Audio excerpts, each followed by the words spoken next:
Hi అండి. Welcome to Madhu creations. ఒక interesting టాపిక్‌ని మాట్లాడదాం అనుకుంటున్నా. అండ్ ఇంట్రెస్టింగ్ కాదు, చాలామంది ఫేస్ చేసే విషయం ఇది. ఆల్రెడీ థంబ్‌నెయిల్ చూస్తే మీకు అర్థమైపోయి ఉంటుంది. ఫస్ట్ ఈ బట్టలు చూద్దాం. ఈ ఫ్రాకు నేను హైదరాబాద్ వచ్చిన స్టార్టింగ్‌లో కుట్టిన ఫ్రాకు. అంటే మా రిలేటివ్స్, ఎలా రిలేటివ్స్ అంటే హరీ సైడ్ రిలేటివ్స్ అనమాట. నాకు పెళ్ళికి ముందు తెలీదు వీళ్ళసలు. పెళ్లి తర్వాత తెలుసు. బట్ స్టిల్ ఇంత అంటే అత్త సైడ్ రిలేటివ్స్ నుంచి సపోర్ట్ ఎక్స్‌పెక్ట్ చేయడం కొంచెం సృష్టి విరుద్ధమే నిజం చెప్పాలంటే. అంటే అందరూ ఉండరు. 50%, 50, 50 ఉంటారు.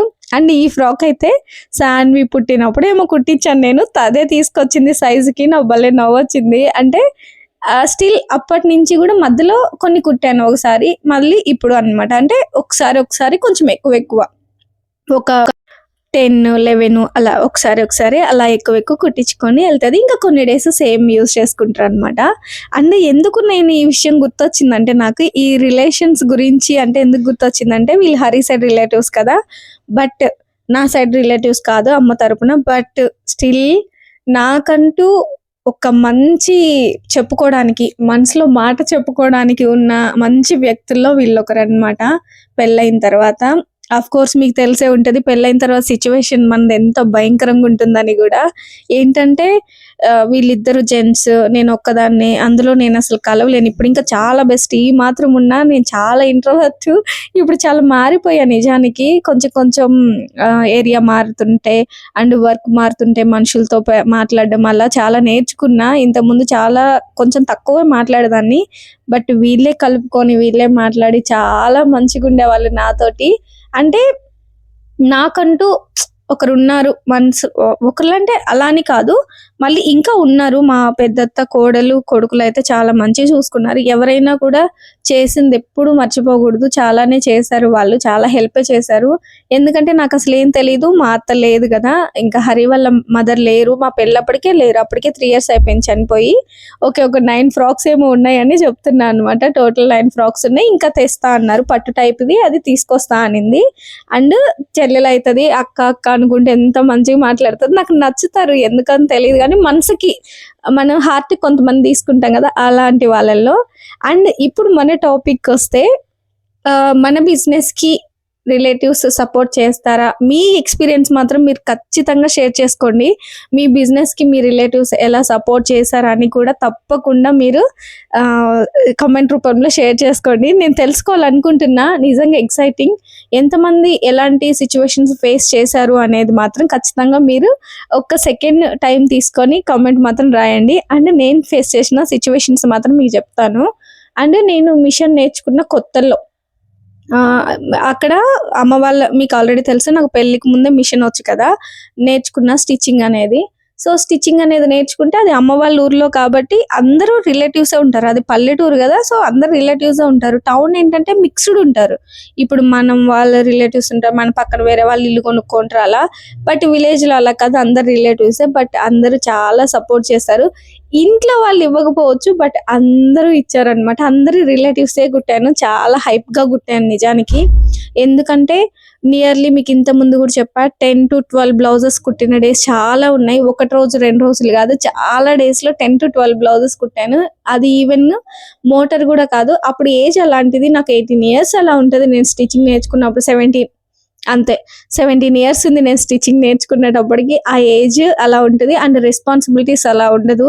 ఇప్పుడు ఇంత కంఫర్టబుల్ జాక్ మిషన్ ఉన్నా కూడా మేబీ అన్ని బ్లౌజెస్ నేను కుట్టలేను. మేబీ కుట్టినా కూడా ఏదో ఒక్కరోజు 8 బ్లౌజెస్ అలా ఒక్కరోజు మాత్రమే కుట్టగలుగుతా. మళ్ళీ నెక్స్ట్ రోజు అన్ని కుట్టలేను. 1 ఆర్ 2నే కుట్టగలుగుతా. కంటిన్యూగా కుట్టలేను. ఇంతకుముందు కంటిన్యూగా ఇప్పుడు పెళ్ళిళ్ళ సీజన్ వస్తే కంటిన్యూగా పర్ డే 10 కుట్టేదాన్ని ఈజీగా. బట్ ఇప్పుడు అలా అవ్వదు. ఎందుకంటే మనం మదర్ అయ్యాం. మనం ఒక వైఫ్ అయ్యాం. సో, మనకి రెస్పాన్సిబిలిటీస్ ఎంతమంది ఏమంటారు ఎంతమంది సపోర్ట్ చేసినా ఇప్పుడు హరి ఉన్నాడు. చాలా సపోర్టివ్ అనమాట. ఇంట్లో పనులు మొత్తం చేస్తాడు తనకొచ్చినంత వరకు. మిగతావి ఇప్పుడు ఈ అన్నం, కూరలు, బిర్యానీ, చికెన్‌లని ఈ టైప్‌వి అయితే మాత్రం నేనే జేస్తాను. ఈ టిఫిన్స్ మొత్తం మీకు ఇంతకుముందు గూడా చాలా సార్లు చెప్పా. బట్ ఎంత సపోర్ట్ ఉన్నా మనకంటూ ఒక రెస్పాన్సిబిలిటీ ఉంటది. కుట్టలేమనమాట. అంతసేపు స్పెండ్ చేయలేము. అండ్ స్పెండ్ చేయలేము ఒకటి కూడా ఫినిషింగ్ గూడా డిఫరెన్స్ వచ్చింది అప్పటికి ఇప్పటికి. అప్పుడు ఫాస్ట్గా కుడితే చాలు, బట్ ఇప్పుడు ఫాస్ట్ కాదు. ఇప్పుడు ఫినిషింగ్ నీట్గా రావాలనేది నాకు ఉందన్నమాట. కొంచెం లేట్ అయినా పర్లేదు, కొంచెం ఫినిషింగ్ అనేది నీట్గా ఇవ్వాలి, మనం కస్టమర్స్ని గెయిన్ చేయాలి. అప్పుడు కూడా కస్టమర్స్కి ఏం ప్రాబ్లం లేదు, బట్ అప్పట్లో అలా ఇప్పట్లో ఇలా. ఇప్పుడు ఫినిషింగ్ అందరు కోరుకుంటున్నారు కాబట్టి.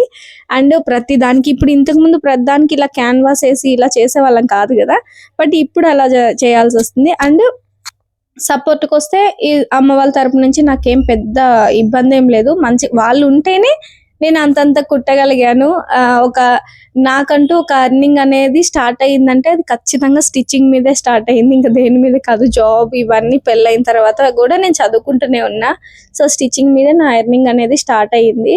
ఆ తర్వాత పెళ్ళైపోయింది. పెళ్ళైన తర్వాత నాకు స్టిచ్చింగ్ మిషన్ లేదు. ఒక 5 months తర్వాత హరినే కొనిచ్చాడు. మదర్ వాళ్ళు కొనియ్యరు మా సైడు ఐరన్ అనేది. సో హరినే కొనిచ్చాడు. కొనిచ్చిన తర్వాత తెలియదు అనమాట టౌన్లో ఇలా, విలేజ్లో కాదు. విలేజ్కి టౌన్కి చాలా డిఫరెన్సే ఉంటుంది ఖచ్చితంగా. అది నేను 2 ఫేస్ చేస్తాను కాబట్టి నాకు 2 తెలుసు. ఇటు విలేజ్లో ఉన్నా అండ్ ఇటు దీంట్లో టౌన్లో కూడా ఉన్నా కాబట్టి. సో నాకు 2 తెలుసు అనమాట. ఇక్కడ ఏంటంటే త్వరగా ఒకరింట్లోకి ఒకరు వెళ్ళిపోవడం అలా జరగదు, బట్ విలేజ్లో అలా కాదు. అంత ఒక్కళ్ళకి మనం ఏదన్నా మంచి కుట్టామంటే అది ఊరు మొత్తం తెలిసిపోయి ఉంటుంది ఆల్రెడీ. అలా పబ్లిసిటీ చాలా త్వరగా వస్తుంది విలేజ్లో. టౌన్లో అలా పబ్లిసిటీ కొంచెం కష్టం. బట్ శాన్వి పుట్టాక మాత్రం బ్యాక్ చూసుకోకుండా కుట్టాను, చాలానే కుట్టాను. అప్పుడు నాకు ఇటు రాళ్ళపాడులో అంటే అమ్మ వాళ్ళ ఊర్లో ఇటు హైదరాబాద్తో కంపేర్ చేసుకుంటే నా సర్కిల్ తక్కువ ఉంటది. అంటే అది ఖచ్చితంగా కందుకూరులోనే నా సర్కిల్ అనేది తక్కువ ఉంటది. ఫ్రెండ్స్ ఇవన్నీ ఇప్పుడు మా ఊర్లో అంటే ఆల్మోస్ట్ అందరు తెలుసు, ఉన్న వాళ్ళందరూ అందరు స్టిచ్చింగ్ చేయించుకుంటారు రిలేషన్స్ కాబట్టి.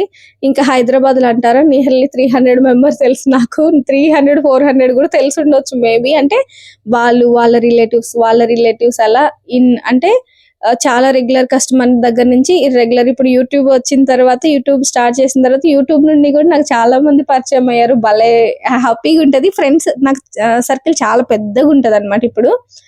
సో కందుకూరులో కొంచెం తక్కువ ఉంటుంది. అండ్ స్టిచ్చింగ్ పరంగా బాగానే ఉండింది నేను ఇది చేసిన తర్వాత. అండ్ మగ్గం వర్క్ నేను స్టార్ట్ చేసినప్పుడు ఇచ్చింది కూడా మా సొంత చిన్న తాత కూతురే అన్నమాట, మా పిన్ని. సో అలా నాకు అప్పుడు పెద్ద ప్రాబ్లం లేదు. ఆ తర్వాత ఇక్కడికి వచ్చామా ఇప్పుడు హైదరాబాద్కి. అండ్ హైదరాబాద్కి వచ్చిన తర్వాత కూడా బిజినెస్ ఎవరు కూడా డౌన్ చేయాలని మాత్రం చూసింది మేబీ ఉండొచ్చేమో, మన బ్యాక్వర్డ్స్ మనకు తెలియదు. బట్ ఓకే, నాకైతే బ్యాక్వర్డ్స్ చేయాలన్నా కూడా వాళ్ళు చేయలేరు. ఎలా చేస్తారు? వాళ్ళు బ్యాక్వర్డ్ చేయాలంటే ఏం చేయాలి? వాళ్ళు ఇవ్వకుండా ఉండాలి, అంతకు మించి వాళ్ళు ఏం చేయలేరు. బట్ వచ్చే అందరిని ప్రతి ఒక్కళ్ళని గుడ్ రివ్యూస్ని, మనం గుడ్గా ఉన్నప్పుడు గుడ్ రివ్యూస్ని ఎవరు ఆపలేరు. అది ఆటోమేటిక్గా మనం మంచిగా స్టిచ్ చేయడమే కాదు, మంచిగా మాట్లాడడం కూడా నేర్చుకోవాలి. ఎందుకంటే మనం పొగరగా అలా అలానే మరి తగ్గిపోయి ఉండాల్సిన అవసరం లేదు, కానీ మనం ఎలా ఉండాలో అలా ఉండాలి. కస్టమర్తో ఫ్రెండ్లీగా ఉంటే వాళ్ళు ఈవెన్ ఫ్రెండ్స్ లాగే వస్తారన్నమాట మనకి. స్టిచ్చింగ్ కంటే కూడా ఎక్కువ ఫ్రెండ్స్ అయిపోయారు నాకైతే చాలా మంది ఇక్కడ.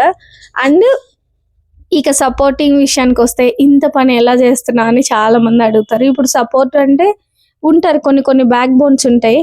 ఇప్పుడు లత ఉంది, నాకు వచ్చే కస్టమర్స్ అందరూ మోస్ట్లీ రెగ్యులర్ కస్టమర్స్ ఇవ్వను. ఎందుకంటే రెగ్యులర్ కస్టమర్స్ ఆల్రెడీ నాకు అలవాటు అయిపోయి ఉంటుంది కదా, చాలా ఈజీగా నేను తక్కువ టైంలో స్టిచ్ చేయగలుగుతా. బట్ న్యూగా వచ్చింది లతకైనా సరే అంత టైం పడుతుంది, నాకైనా అంత టైం పడుతుంది. కొంచెం చూసుకొని కటింగ్ స్టిచ్చింగ్ అనేది చేస్తామన్నమాట. రెగ్యులర్ అలా కాదు, ఎంత ఫాస్ట్గా స్టిచ్చింగ్ అనేది చేసేసినా కూడా వాళ్ళకి ఏం రిక్వైర్మెంట్స్ ఉందనేది మనకి ఈజీగా తెలిసిపోతుంది. సో న్యూ అనేది లతకైనా న్యూ, నాకైనా న్యూ కాబట్టి న్యూవి తను కొన్ని కుట్టిస్తుంది. తన కస్టమర్స్ ఎంత బిజీగా ఉన్నా కూడా కొన్ని సార్లు వాళ్ళకే సర్ది చెప్పుకొని నా కస్టమర్సే కుట్టిన డేస్ చాలానే ఉన్నాయి. అండ్ ఇంకా బాబు, ఇప్పుడు నేను అమ్మమ్మని నేను పిలుచుకున్నా. అమ్మమ్మ యాక్చువల్గా బర్రె ఉంది అమ్మమ్మకి.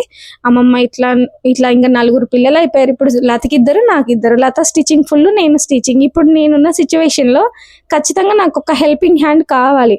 ఇప్పుడు నేను జాబ్ చేసుకోవాలి, ఇంట్లో పిల్లలు, ఇవన్నీ మిషన్, కంప్యూటర్ వర్క్, ఇవన్నీ మేనేజ్, అండ్ యూట్యూబ్, ఇవన్నీ మేనేజ్ చేయాలంటే నాకు ఖచ్చితంగా ఒక మనిషి అనేది కావాలి.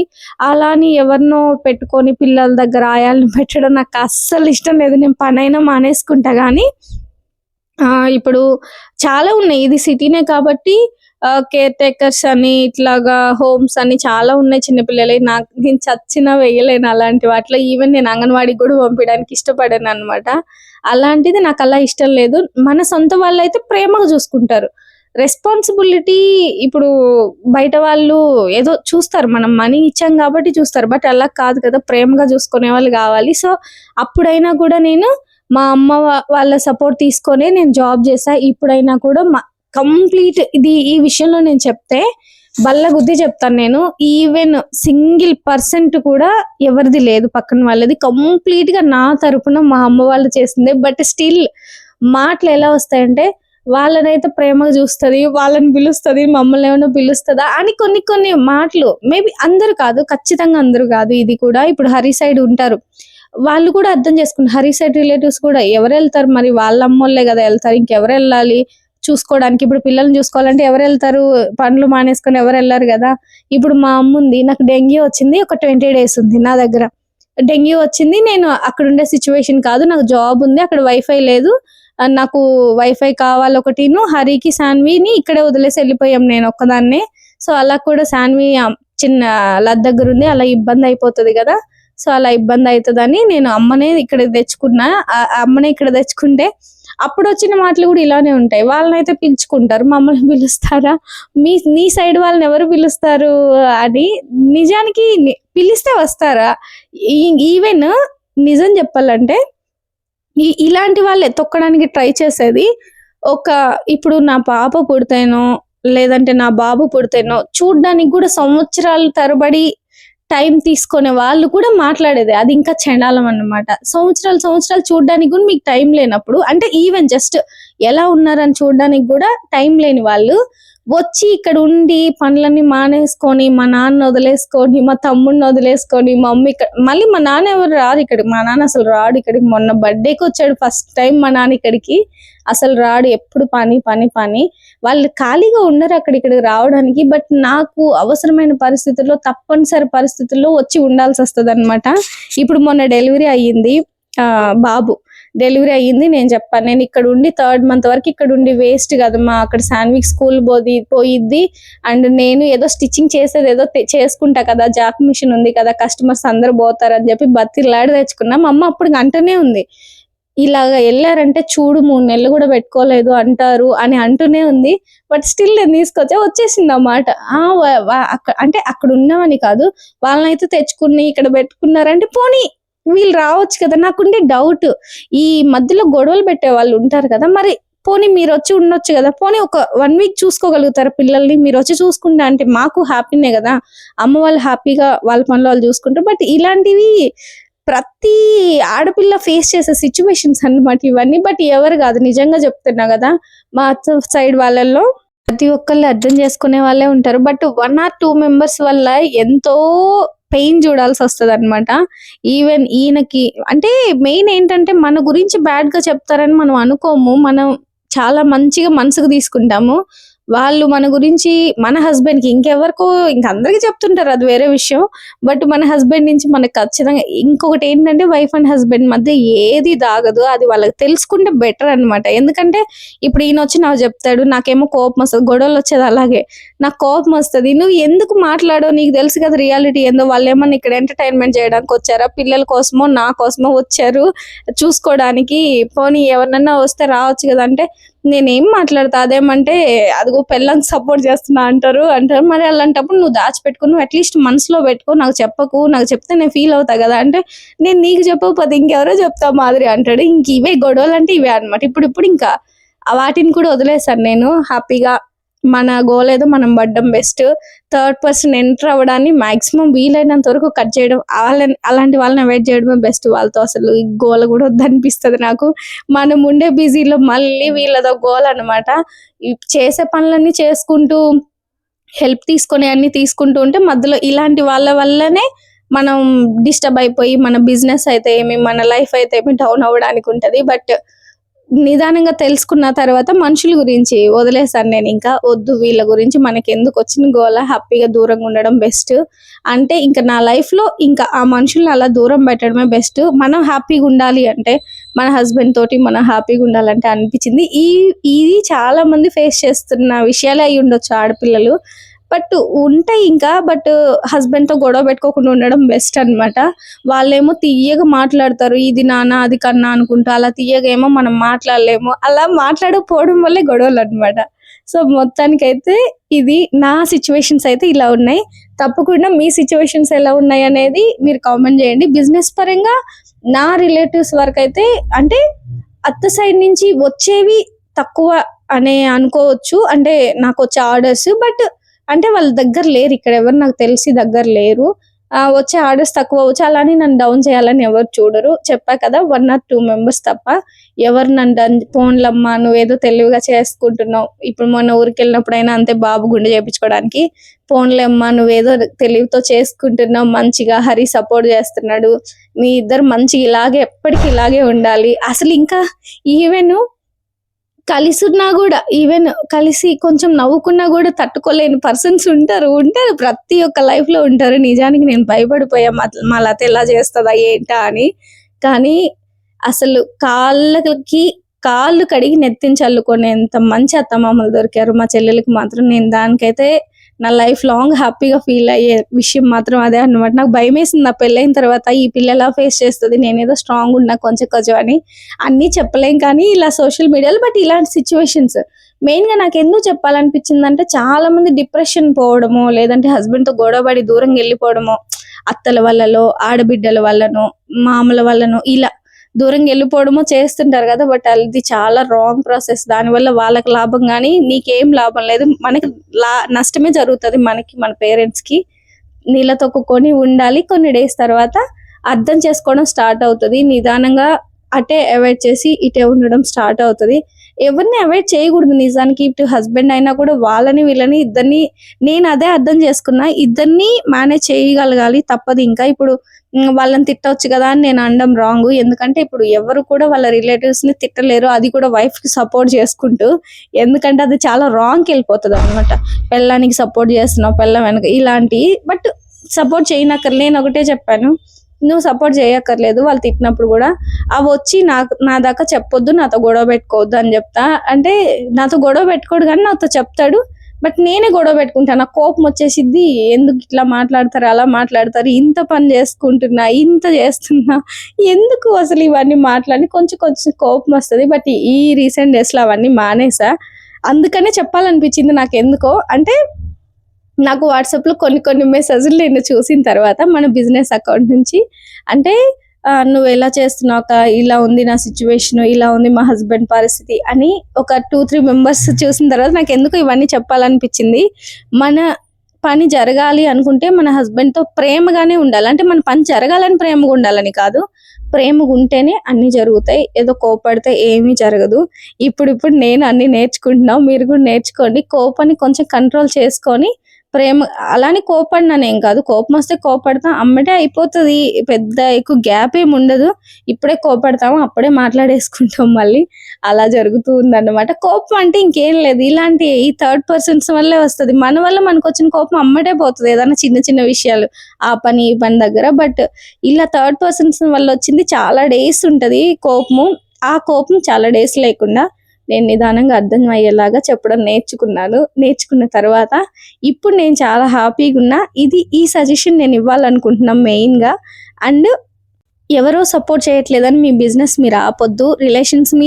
రిలేషన్సే ఇవ్వాలని ఏం లేదు. పక్కన వాళ్ళు కూడా ఇవ్వచ్చు, మిమ్మల్ని డెవలప్ చేయొచ్చు.